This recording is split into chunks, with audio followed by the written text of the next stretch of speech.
Bachcho, let us discuss one very important topic of physics, which is for Maharashtra Board, chapter number 14th, and a very important chapter for all the entrance exam and everything related to your exams. This chapter is definitely very useful. I'll tell you why. And there are a lot of other things that you can study from this chapter. Dual nature of matter and radiation. Okay. So, origin of theory क्या थी, intention क्या था, ये सब रटी रटाई बातें देखने से अच्छा हैंड रिटन नोट्स लिखते बेटा इसके भी. Obviously PPTs are important. I will make you read at the end कि क्या क्या चीजें हैं जो मैंने बताई है, but always believe in hand written things. So let us discuss बच्चों. चलो let us start our concept.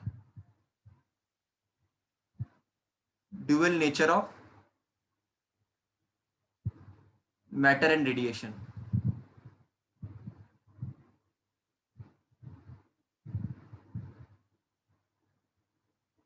समझेंगे इसको अच्छी तरह से बच्चों. Dual nature of matter and radiation बच्चों. So let us first discuss basic things. Dual मतलब होता है दोगला नेचर, ये भी और वो भी.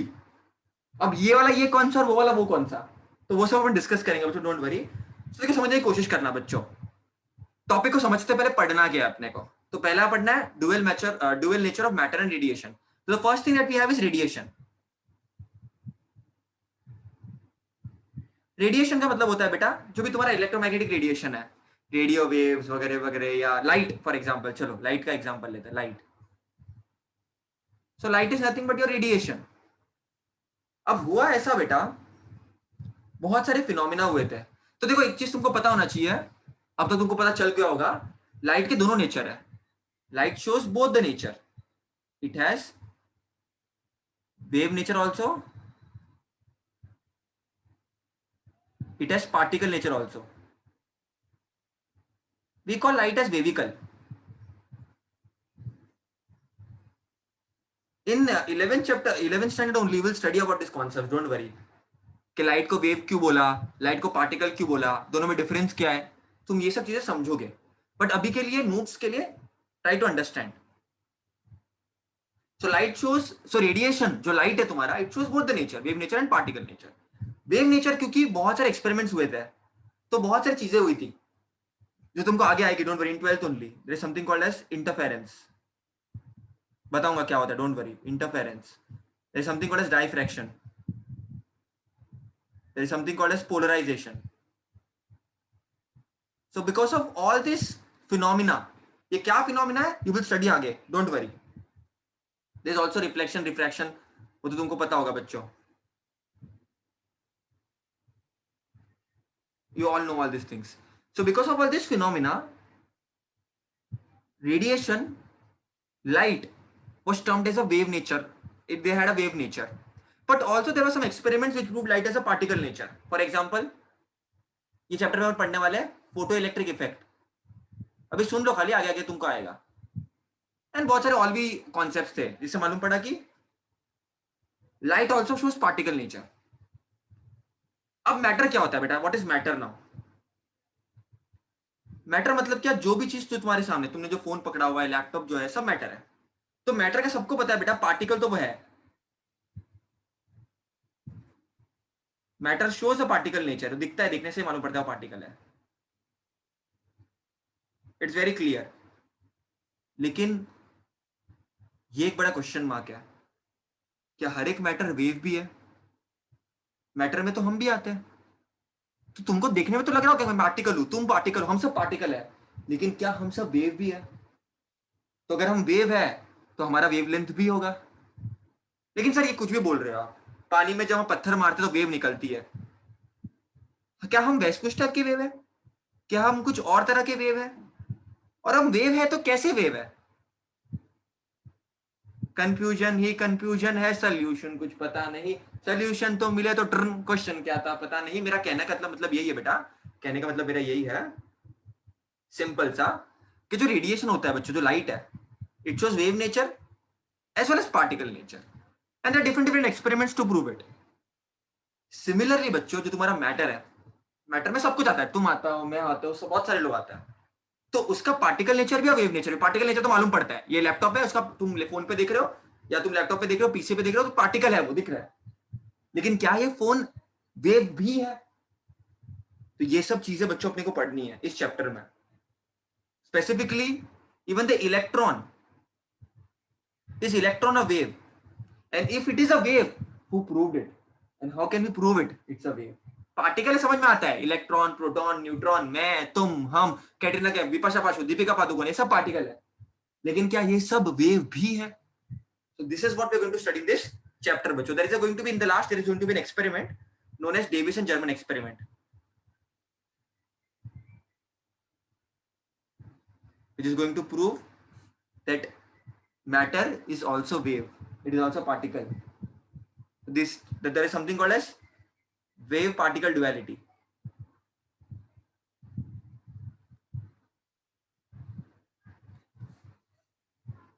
एक ही चीज है, दोनों चीज है, क्या है वो हमको समझेगा. देखो बच्चों, तो तुमको मैंने बताया basically dual nature of matter and radiation. तो रेडिएशन मतलब लाइट. तो लाइट वेव नेचर भी शो करती है, लाइट पार्टिकल नेचर भी शो करती है. इवन मैटर भी पार्टिकल नेचर भी शो करता है और वेव नेचर भी शो करता है. तो यही हमको इस चैप्टर में प्रूव करना है कि हर एक पार्टिकल, विद इलेक्ट्रॉन, हम लोग, तुम लोग, क्या ये सब भी वेव है? तो ये हम देखेंगे. और ये आया कहां से बच्चों? ये थियरी ओरिजिनेट कहां से हुई? The idea of duality, duality मतलब wave particle duality, originated in the debate over the nature of light and matter. It goes back to 17th century when competing theories of light were born by Huygens and Isaac Newton. तो Isaac Newton ने बच्चों क्या दिया था? ये हाइगन करके एक scientist था, उसने क्या बोला? लाइट एक वेव है. लोगों ने मान लिया. लेकिन न्यूटन भाई साहब जो वर्ल्ड फेमस थे, क्या बोला? नहीं भाई गलत. न्यूटन ने एक थ्योरी दी थी, कॉर्पस्कुलर थ्योरी. न्यूटन ने क्या बोला? लाइट तो पार्टिकल है. और लॉजिकल भी लगता है ना, पार्टिकल्स होंगे, क्या पता, कोई तो कुछ एनर्जी के फॉर्म में आते होंगे. तो ये बहुत कंफ्यूजन था, इसको मानो या उसको मानो. दिल कुछ और कहता है, दिमाग कुछ और कहता है. दिल कहता है कर ले, दिमाग बोलता है मत कर. दिल कहता है कर ले, दिमाग बोलता है मत कर. वैसे ही लाइट के बारे में, मैटर के बारे में बहुत कंफ्यूजन था कि क्या वो पार्टिकल है, क्या वो वेव है. तो बहुत सारे scientist, Max Planck, Albert Einstein, इन दोनों ने सपोर्ट किया पार्टिकल नेचर को. ये ब्रॉगली, लुई डी ब्रॉगली, इन्होंने सपोर्ट किया वेव नेचर को. और इनके जो थियरीज थे बेटा वो भी हम पढ़ेंगे. तो ओरिजिन ऑफ थियरी कैसे हुई? But different scientist who give the different opinions. Right बच्चों, they give the different opinions. Some of the opinion कि नहीं बाबा लाइट और मैटर तुम्हारा वेव ही है, किसी ने बोला पार्टिकल है. तो अलग अलग एक्सपेरिमेंट बच्चों चैप्टर में हम पढ़ने वाले हैं. Don't worry about it. The phenomena such as, जैसे मैंने तुमको बताया, इंटरफेरेंस, डाइफ्रैक्शन, पोलराइजेशन. डरो मत नाम से, ये तुमको आगे के चैप्टर्स में आने वाले हैं, डरो मत. लेकिन ये सब की वजह से मालूम पड़ा कि लाइट तुम्हारा, जो तुम्हारा इलेक्ट्रोमैग्नेटिक रेडिएशन है, ठीक है, ये सब का सब वेव है. ये प्रूव हो चुका था. अब कैसे प्रूव हुआ वो चैप्टर्स में आएगा, बट हो चुका था, मान लो. आगे आगे आएगा. लेकिन फिर कुछ लोगों ने अलग अलग कॉन्सेप्ट पढ़ाया. फोटो इलेक्ट्रिक इफेक्ट पढ़ाया किसी लोगों ने, किसी लोगों ने कॉम्पटन इफेक्ट, पेयर प्रोडक्शन, ये सब अलग अलग फिनोमिना है जो तुम आगे आगे पढ़ोगे. और ये थियरी ने क्या बोला कि लाइट तो, ये तुम्हारा जो रेडिएशन है वो पार्टिकल है. The phenomena such as reflection, refraction, dispersion, in which radiation interacts neither with the radiation itself nor matter, can be explained on the basis of either of the two natures of radiation. मतलब क्या? कुछ phenomena को explain करने के लिए wave nature की जरूरत पड़ती है, और कुछ फिनोमिना को एक्सप्लेन करने के लिए पार्टिकल नेचर की जरूरत पड़ती है. तो सच क्या है? क्या ये सच है, क्या वो सच है, क्या है? तो डोंट वरी बच्चों, you will understand this is much detail कि पार्टिकल है, वेव है, क्या है, क्या. So let us try to understand. ठीक है भैया, समझ में आया कुछ बातें आपकी. तो रेडिएशन है भैया, जो लाइट है, तो वो वेव भी हो सकता है, पार्टिकल भी हो सकता है. और दोनों को प्रूव करने के लिए एक्सपेरिमेंट्स भी है जो हम आगे के चैप्टर्स में पढ़ेंगे. ठीक है, अच्छी बात है, थैंक यू सो मच. अब ज्यादा पकाओ मत, आगे बताओ. और even matter, for that matter, ये जो मैटर है बच्चों, इट्स जस्ट पार्टिकल नेचर. तो वो तो दिखता भी है, तुम हो, मैं हूं, पार्टिकल है, सबके सब दिखता है, टच कर सकते हो, फील कर सकते हो. लेकिन क्या वो वेव भी है बच्चों? क्या इलेक्ट्रॉन एक वेव है? क्या हम एक वेव है? क्या तुम एक वेव हो? क्या एक फुटबॉल एक वेव है? क्या दुनिया में हर एक चीज एक वेव है? तो ये सब जो कॉन्सेप्ट है बेटा, ये सब जो कॉन्सेप्ट है बच्चों, all this things we are going to see in detail. Now bachcho, let us try to understand few basic phenomena. The first that we are going to study in this particular chapter is photoelectric effect.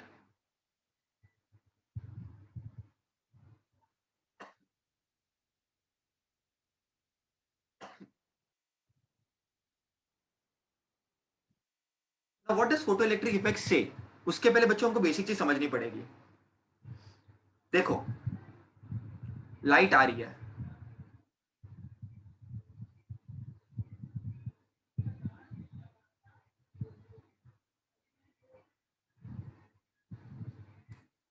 और जब ये light आ रही है तो हम ऐसा बोलते हैं वो लाइट कुछ एनर्जी के साथ आ रही होगी. अब वो एनर्जी जो होती है बेटा, जिससे लाइट आती है, उसको बोलते हैं energy of incident radiation.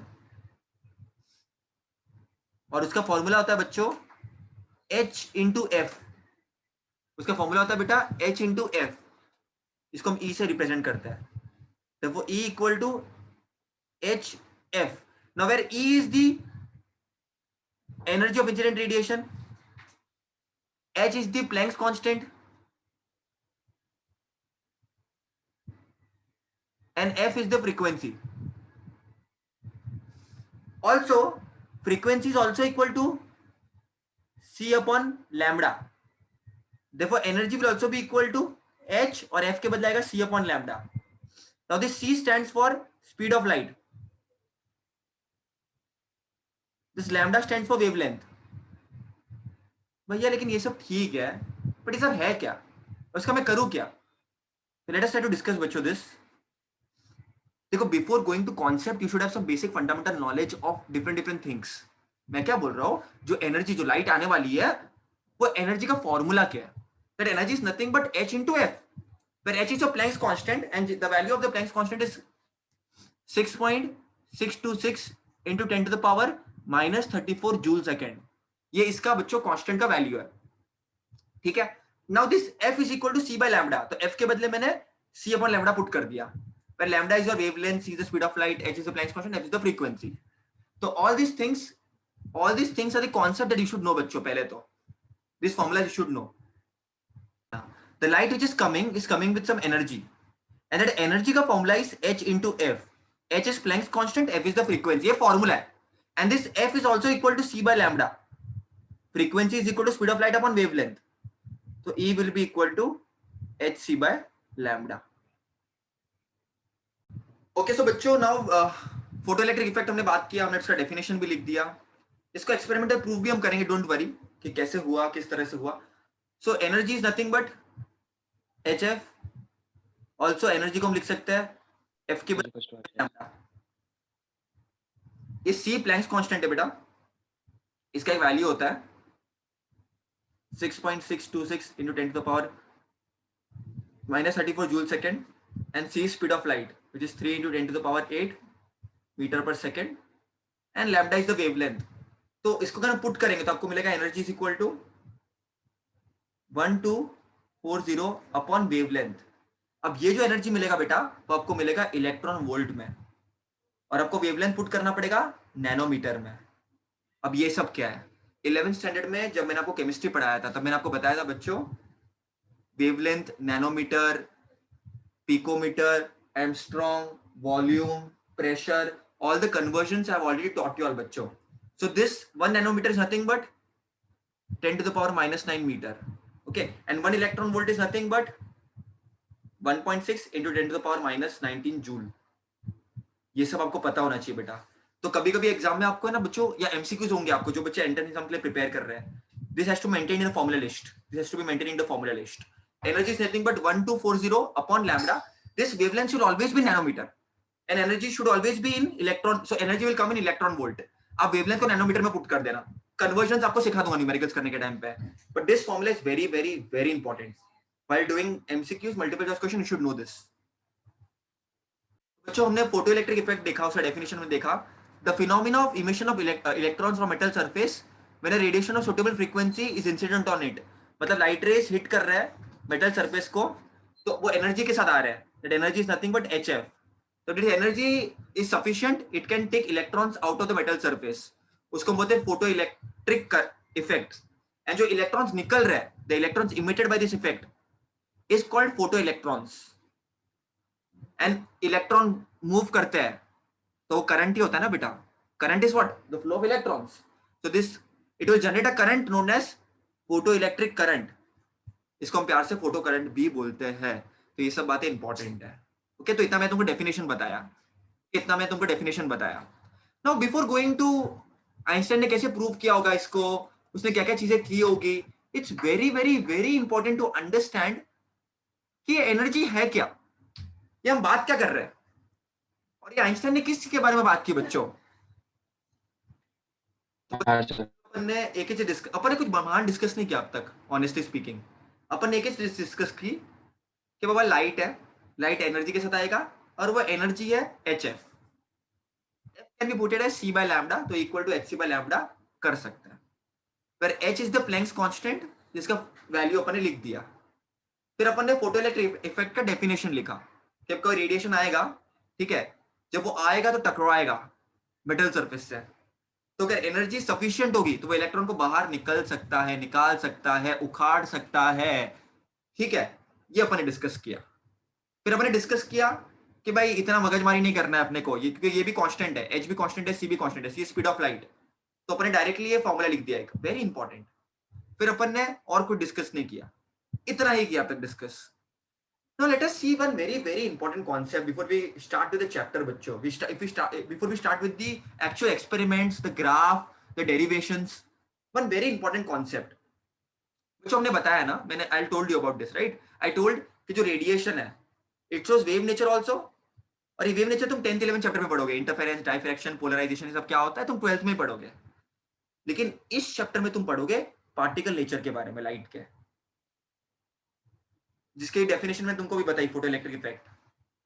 But before we start with the experiments or the graph, it's very important to understand कि what do we actually mean by particle nature। मतलब लाइट अगर आ रही है, तुम अभी मेरे को देख पा रहे हो, मैं तुमको देख पा रहा हूं, तो लाइट तो आ रही है, ठीक है, और लाइट को पार्टिकल में मान रहा हूं, बट ये एक्चुअली लाइट है क्या, और लाइट के अंदर ऐसा क्या है जिससे उसको हम पार्टिकल कह रहे हैं। लेट अस अंडरस्टैंड दैट बच्चों, let us understand that, very very very important, very important. So, Bacho, let us discuss in detail about particle nature of light, where we will write different characteristics about particle nature of light. The first is very simple, point by point हम करेंगे, hand written note से proper, जितना जितना मैं बताऊंगा उतना उतना book में उतारते जाना, उतना उतना याद करते चलना, और तुमको कुछ भी जरूरत नहीं है जिंदगी में करने की, ठीक है। चलो पहला, द पार्टिकल्स ऑफ लाइट,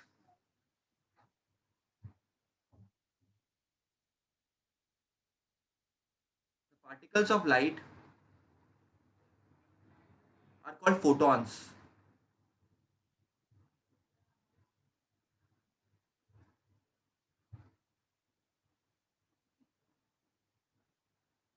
और एनर्जी पैकेट्स, और क्वांटा ऑफ एनर्जी।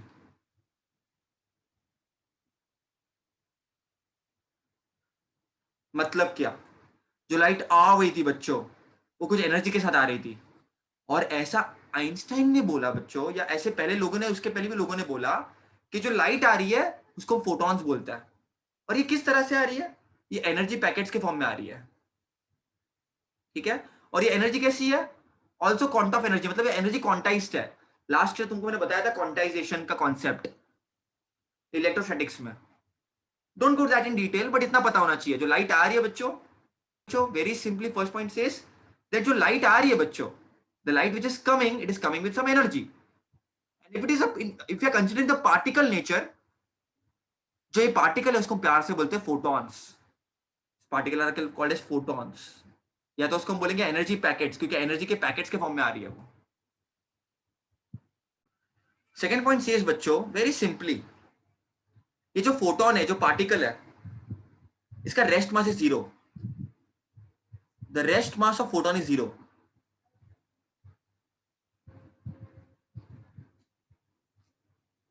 मतलब क्या, एक्चुअली क्या तो कैसा होता है ना बेटा, फोटोन रेस्ट पे कभी होता ही नहीं है, तो ऐसा अपन मान के चलते हैं कि जब रेस्ट पे होगा तो इसका मास जीरो होगा बच्चों। देखो बच्चों 11th में अपने न्यूटन एंड मैकेनिक्स पढ़ी थी, न्यूटन के बारे में पढ़ा था, न्यूटन भाई साहब ने क्या बोला, हर एक चीज का मास होता है। देखो इन्होंने क्या बोला, फोटोन का रेस्ट मास 0 है। अगर तुम हायर स्टैंडर्ड में फिजिक्स लोगे तो तुम रिलेटिविटी का कॉन्सेप्ट पढ़ोगे, that we have studied in TY level. Relativity, the concept of relativistic dynamics, मतलब कितनी कुछ चीजें बदल जाएगी, जो चीज तुम सोच भी नहीं सकते वो चीजें आ जाएगी। As you move faster than the speed of light, if you approach the speed of light, if you're going with the speed of light, time slows down, the mass increases. जो चीजें तुम नहीं सोच सकते वो भी चीज पॉसिबल होगी बेटा। तो ठीक है, एनीवेज वो सब चीजें बहुत बात की बात है, 11 12 में तो सब चीजें नहीं आती बच्चों, पर ठीक है। द सेकंड पॉइंट है rest mass of photon is 0।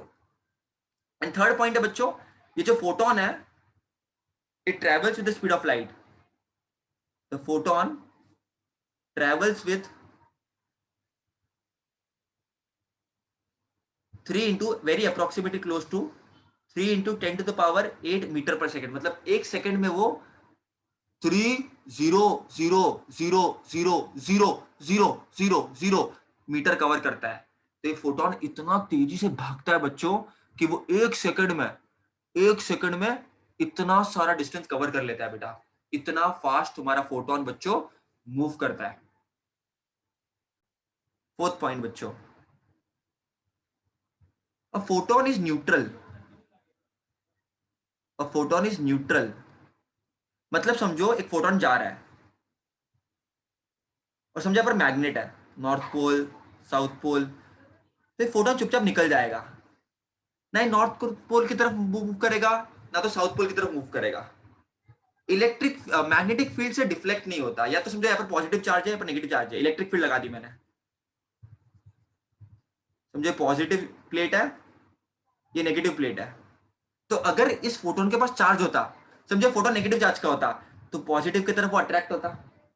और अगर ये समझो बच्चों पॉजिटिव चार्ज का होता तो नेगेटिव की तरफ अट्रैक्ट होता। तो ना ही तो ये पॉजिटिव की तरफ अट्रैक्ट होता है ना ही तो ये नेगेटिव की तरफ अट्रैक्ट होता है, ना इस पार ना उस पार, हम तो है सीधे पार। मतलब फोटोन बच्चों सीधी तरफ निकल जाएगा चुपचाप से, इसको कोई लेना देना नहीं है, ना उधर की पंचायत ना इधर की पंचायत। तो तुम्हारा जो फोटोन है वो न्यूट्रल है। It is not deviated with magnetic and electric field. It is not deviated in the presence of electric और magnetic field. Next point fifth point बच्चों, फिफ्थ पॉइंट बच्चों देखो, each photon has definite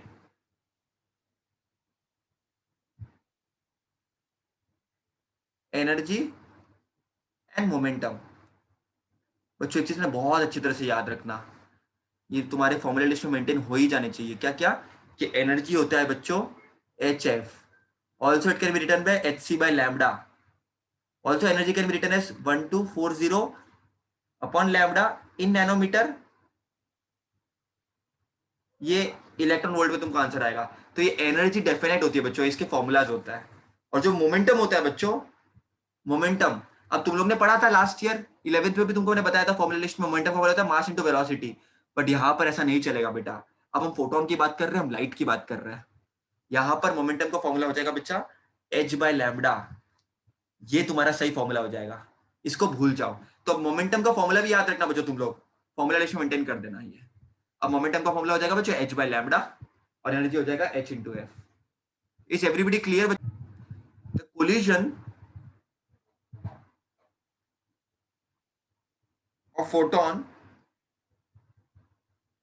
with any matter is perfectly elastic collision। भैया ये तो क्या word सुना ही नहीं पहले कभी जिंदगी में हमने। बताता हूं बच्चों, कुछ नहीं है, परफेक्टली इलास्टिक कोलिजन। इसका मतलब क्या होता है भैया?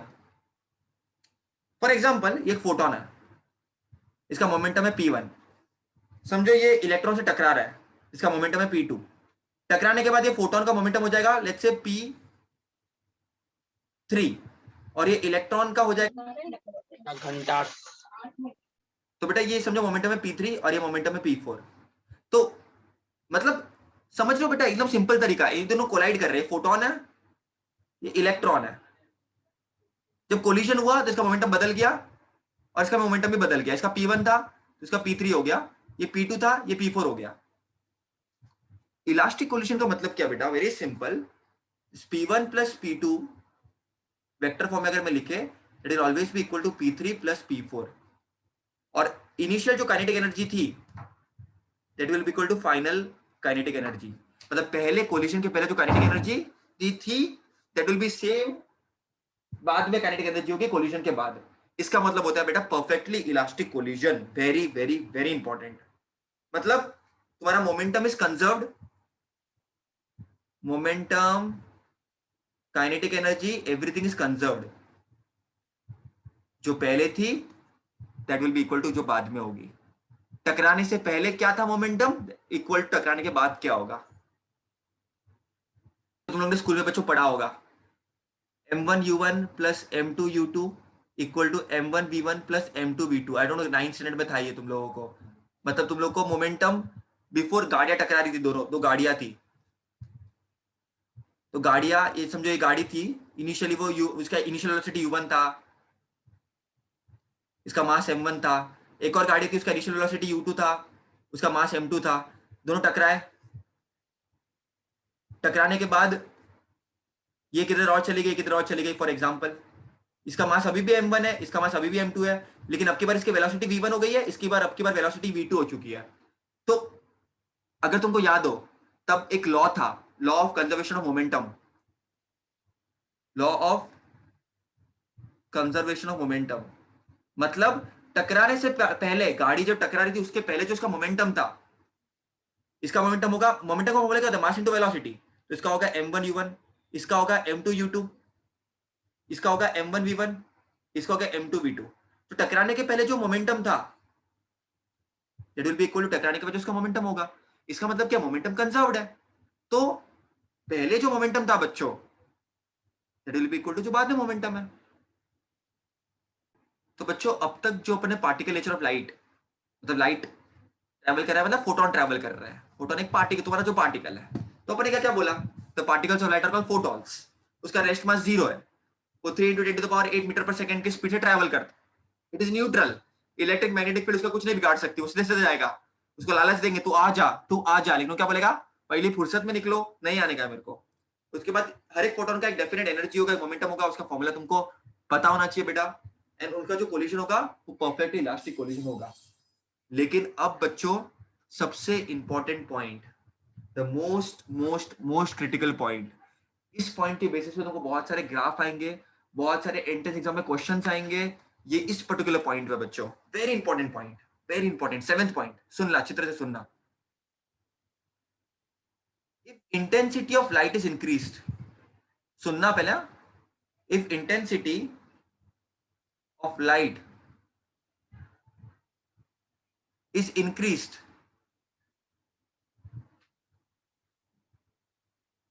the number of photons will increase। बच्चों बहुत इंपॉर्टेंट है ये, बहुत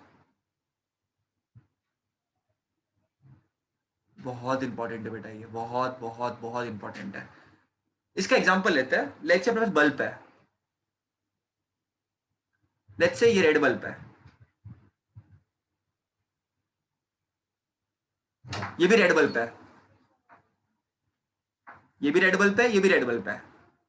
समझो इसकी इंटेंसिटी है बच्चों 200 वॉट और इसकी इंटेंसिटी है 100 वॉट। जिसकी इंटेंसिटी ज्यादा होगी बच्चों उनमें से फोटोन ज्यादा निकलेंगे बेटा। Very important, very important, very important. मतलब यार the number of photons, for example अगर मैं निकालू बच्चों, समझो एक पर्टिकुलर एरिया निकालता हूं मैं, एक सर्कुलर रीजन लेता हूं, यहाँ पर दोनों का साइज सेम है, तो यहाँ पर इंटेंसिटी बच्चों 200 वॉट है और यहाँ पर इंटेंसिटी 100 वॉट है। तो यहाँ पर है ना बच्चों, मैं देखूंगा 1 2 3 4 5 6, यहाँ पर 6 फोटॉन्स है, तो यहाँ पर केवल 3 ही फोटोन होंगे बच्चों, केवल 3 ही फोटोन होंगे। जहां पर इंटेंसिटी ज्यादा बच्चों, जहां पर इंटेंसिटी ऑफ लाइट ज्यादा, वहां पर नंबर ऑफ फोटोन ज्यादा होंगे। अब इसको समझने का एक सिंपल तरीका है बेटा, देखो एक कॉन्सेप्चुअल बात बताता हूं बेटा। जब इंटेंसिटी बढ़ाओगे बच्चों तो एनर्जी भी बढ़ती है, लेकिन इंडिविजुअल फोटोन की एनर्जी नहीं बढ़ती बेटा। हर एक एक फोटोन के energy of individual photon will not increase. मैं एक पॉइंट और लिख देता हूं बच्चों यहां पर,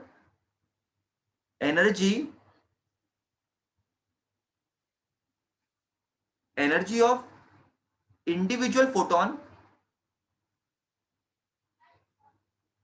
will be same. This is very important बच्चों, very very very important. Overall देखो, इंटेंसिटी बढ़ाई तो ओवरऑल पूरे सिस्टम में एनर्जी बढ़ जाएगी, लेकिन इंडिविजुअल फोटोन की एनर्जी नहीं बढ़ेगी। इसीलिए एनर्जी नहीं बढ़ेगी तो वो एनर्जी जाएगी किधर? एनर्जी बढ़ेगी नहीं तो वो एनर्जी जाएगी किधर? समझने की कोशिश करना बच्चों। देखो रेड बल्ब है, ये भी रेड बल्ब है, इसकी इंटेंसिटी है 200 वॉट, इसकी इंटेंसिटी है 100 वॉट। मैंने क्या बोला? जितना ज्यादा इंटेंसिटी उतने ज्यादा नंबर ऑफ फोटॉन्स। तो यहां पर इंटेंसिटी 200 वॉट है, तो यहां पर 6 फोटॉन है बच्चों। ठीक है, तो एनर्जी क्या होगी बच्चों? 6 into number of photons into एक फोटोन की एनर्जी क्या होती है? एच सी बाई लैम्बडा और एच एफ, जो भी तुम जिस हिसाब से तुमको बताना है। इस फोटोन की एनर्जी क्या होगी? नंबर ऑफ फोटोन, कितने फोटोन है? 3 फोटोन है, और एनर्जी कितनी है? H F. ऐसे निकालते हैं बेटा टोटल एनर्जी। टोटल एनर्जी अगर मुझे निकालनी हो, मुझे निकालना है कि देखो फॉर एग्जांपल मेरे घर पे 6 लोग हैं और उनके लिए मैं चॉकलेट लेकर आ रहा हूं। एक चॉकलेट 5 रुपए की है, तो 6 लोग हैं, तो टोटल खर्चा कितना होगा मेरा? वैसे अगर मुझे टोटल एनर्जी निकालनी है बच्चों, तो that will be equal to कितने फोटोन है इनटू एक फोटोन की एनर्जी कितनी है। तो टोटल फोटोन 6 फोटोन है, हर एक फोटोन की एनर्जी एच एफ है। वैसे ही यहां पर 3 फोटोन है और हर एक फोटोन की एनर्जी एच एफ है। लेकिन मैंने क्या बोला? दोनों में भी देखो ओवरऑल जहां पर इंटेंसिटी ज्यादा है वहां पर ओवरऑल एनर्जी ज्यादा होगी, लेकिन इंडिविजुअल फोटोन की एनर्जी सेम होगी। ऐसा क्यों होता है? वो एक्स्ट्रा एनर्जी जाते किधर है? तो वो एक्स्ट्रा एनर्जी जाते किधर भी नहीं है, होता ये है जहां पर इंटेंसिटी ज्यादा होती है वहां पर फोटोन ज्यादा होते हैं भरपाई करने के लिए। समझना बेटा कॉन्सेप्ट को। तो ऑल इन ऑल तुमको क्या याद रखना है? बुक में ये सब कुछ भी नहीं है बेटा, कुछ भी नहीं है। आज इनफैक्ट मैंने जो भी तुमको सिखाया, जो भी चीजें समझाई, बुक में सब घिचड़ पिछड़ के दिया है, बट हर एक चीज तुमको बहुत इंपॉर्टेंट है। मैंने सिर्फ इतना कहा, इंटेंसिटी इंक्रीज करोगे नंबर ऑफ फोटॉन्स इंक्रीज होंगे, but individual energy of photon will remain same. Like to share one more thing कि इंटेंसिटी की हमने बात कर दी यहाँ पर। तो Elon Musk one of the person whom with lot of things are really inspired by him. तो once he said, बचपन में मेरे को ना डार्कनेस से बहुत डर लगता था, लेकिन जैसे मैं बड़ा हुआ मेरे को रियलाइज हुआ darkness is nothing but absence of photons.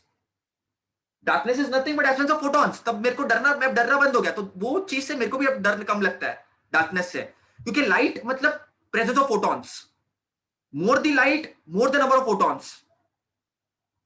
Brightness ज्यादा मतलब ज्यादा फोटॉन्स, और डार्कनेस का मतलब क्या होता है बेटा? There are no photons, that's it, nothing else in this world, that's it.